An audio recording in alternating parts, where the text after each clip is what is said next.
days before that Ramadan, I had a dream. I had a dream that changed my life totally. I dreamed that I saw myself wearing the white hijab with the white dress, and I saw myself looking myself like a Muslim, and I was in a small white room, and I looked at my both sides, and I had my two daughters holded by my both hands on my sides, and they were wearing the same white dress that I was wearing, the white hijab.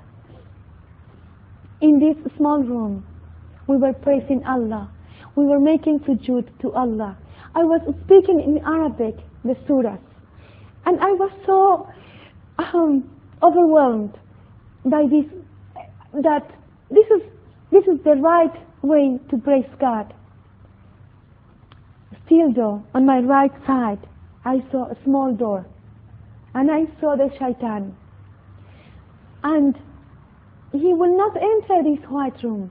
He was just there, standing, like in fire. You know, I saw his eyes was like in fire. And he told me, don't become Muslim. Don't believe in Islam. Stay Christian or be anything you want to be. And he started telling me bad words in Spanish. He tried to scare me. But I don't know how come out of my mouth the words, A'udhu billahi minash shaitanir rajim. I said it. And it was like a wind grabbed him out of this place. And I felt no fear in my heart. I grabbed my two daughters again. And we continued praising God. And every time we were standing up from sujood, every Allahu Akbar, our bodies were bigger and bigger. Again, Allahu Akbar.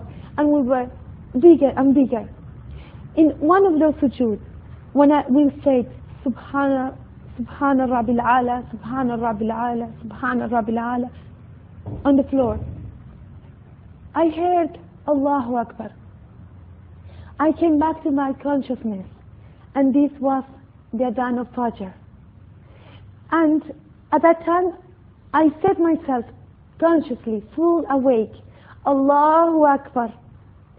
I was totally sure, I was 100% sure that God has answered my question. What is the right way, the only right way to come to God? Islam.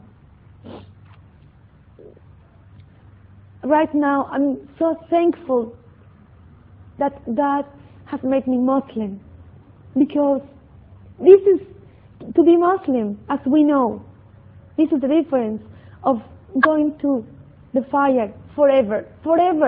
There is no 1 year, 10 years, 100 years, 1,000 years. It's 1,000 and 1,000 and forever and ever. Inshallah, I will be of the chosen ones. And because I love my babies, I want to raise them up as a true Muslim.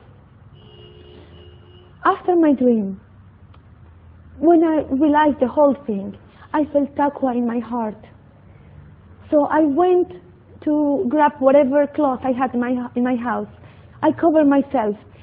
And I fear not to be in the right way of God.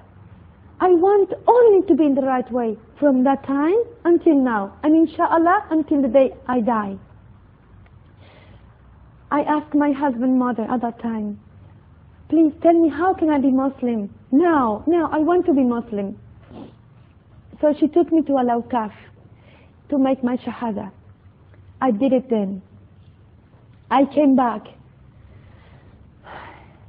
3 days later on, Ramadan started. It was like a dream. And I don't want to wake up from my dream. I want to go on with it. I started fasting with no problems at all. I was sleeping with my mom that night, and my mom used to tell me that you should kiss the cross, and she used to read me parts about the Bible, and she had the Bible in her hands, and she said, you open it. I asked her, but if he looks a dead man, he told me he didn't die and he didn't live. and he wasn't born. I was getting ready to face my family. For the first time, me as Muslim. It was a big challenge. It was a big challenge because would they accept me? What's going to be the reaction? But I had to face them sooner or later. I said, next year. No. I had to do it sooner or later. So we were in the way. When I was there, it was everyone to meet me. Like, it's the same person. It's just that now I have the truth in my heart out. You know, this fitra seed, it was just starting to grow in myself. When my mother saw me, she said, well, yes, she saw me covered. I did not take off my hijab at all. It was my faith the whole time. And it was my duty to spread Islam even though with my 1 year knowledge. I had to do it. Whatever I knew, La ilaha illallah, Muhammad Rasulullah, I had to spread it, whether they believe it or not. Whatever I knew about Islam, I had to tell my family. When they